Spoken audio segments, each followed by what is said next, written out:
हलीमा सादिया ने एक गड्ढा खुदवाया और उसमें पानी भरा। पानी भरने के बाद आपने सरकार के कदमे पाक को धुला। धुलने के बाद जो धोवन था आपके तलवों का, कदमों का, उसे ले जाकर के उसे गड्ढे में डाल दिया। और एक रिवायत मिलती है कि सरकार को लेकर गए, उनके कदमे पाक को उसी पानी में डाला, फिर निकाल दिया। बात सेम सेम ही है। सरकार का कदमों का धोवन उस पानी में मिल गया। सरकार के कदमों का धोवन, तलवों का धोवन वो मिल गया। हम लोग जब जोश में आते हैं ना, अगर थोड़ा सा दौलत हमारे पास आ गई तो हम कंट्रोल में नहीं रहते। हम कहेंगे अरे उसकी औकात क्या है, तुम्हारे कदमों के धोवन के बराबर। नहीं बोलना चाहिए।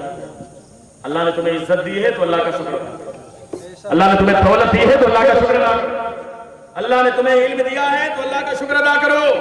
इसलिए कि अल्लाह कादिर मुतलक है, फाइलुल लिमा युरीद है। वो जब चाहता है, देने पर आता है तो एक झटके में एक फकीर को बादशाह बना देता है। जब लेने पर आता है तो एक झटके में एक बादशाह को फकीर बना देता है। हज़रत मोहम्मद बिन सीरीन फरमाते हैं, मैंने एक मर्तबा जोश के आलम में, जज्बे में था, मैंने एक शख्स को कुछ लोगों के सामने कह दिया कि तेरी औकात क्या है, तू फकीर है, तुम्हारी हैसियत क्या है। हम लोग बोलते हैं ना दूसरों को शान में आकर के, तुम्हारी औकात क्या है। उसके बाद लौट करके आते हैं चौराहे से तो कहते हैं आज मिला था, मैंने उसकी इज्जत उतार दिया, बड़ा अच्छा काम कर लिया। अरे यार कहीं ऐसा ना हो कि एक दिन आए कि तुम्हारी इज्जत नहीं कर जाए। मोहम्मद बिन सीरीन फरमाते हैं 40 साल पहले मैंने कुछ लोगों के सामने कहा था तुम्हारी औकात क्या है, तू तो फकीर है।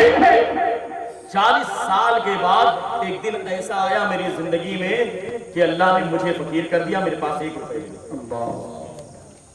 जिंदगी में ऐसा दिन आता है मेरे भाइयों, मेरे बुजुर्गों, मेरे साथियों।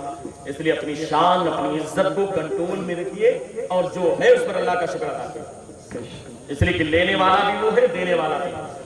टाइम नहीं लगता, 1 सेकंड में फकीर बादशाह बन जाते हैं और बादशाह फकीर हो जाते हैं। हलीमा सादिया ने क्या किया, दरवाजे पर गड्ढा खुदवाया, उसमें सरकार के कदम मुबारक को डाला या कदमों के धोवन को डाल दिया और धोवन को डालने के बाद बाकायदा ऐलान करवा दिया।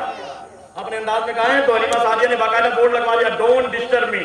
अब मुझे कोई डिस्टर्ब ना करे, अब मुझे कोई परेशान ना करे, डिस्टर्ब ना करे। सुबह देखो तो भीड़, शाम में देखो तो भीड़, रात में देखो तो भीड़। अब जिसे जरूरत हो, किसी का बेटा बीमार है, आया पानी भरे लेकर के चला जाए, उस बेटे को शिफा मिल जाएगी। किसी की बेटी बीमार है, आया इसी गड्ढे से पानी भरे, इसी बोझ से पानी भरे, मुझे डिस्टर्ब ना करे। किसी का बाप बीमार है, किसी के जानवर के थल में दूध नहीं है, उसके दूध खुश्क हो गए हैं तो परेशान ना हो, आए पानी भरे लेकर चला जाए, अपना प्याला लेकर के आए, अपने बेटे को लेकर के आए, इसी गड्ढे से पानी भरे लेकर चला जाए, उसका काम कर जाए।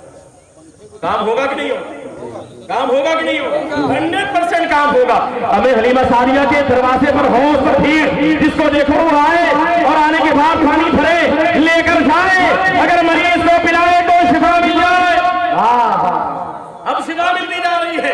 कुर्बान जाइए बरेली के इमाम पर। जब मेरे आला हजरत की नजर पड़ी, मेरे अच्छे रजा की नजर पड़ी, मैंने अपने अंदाज में कहा आपको इतना अच्छा नहीं लगा, आइए उसके अंदाज में कहता हूँ जिसके अंदाज में सब अच्छा ही लगता है। बरेली के इमाम पुकार उठे, सबसे आला वो आला हमारा नबी, सबसे बाला वो आला हमारा नबी। क्या खबर कितने तारे खिले छुप गए, पर न डूबे न डूबा हमारा नबी।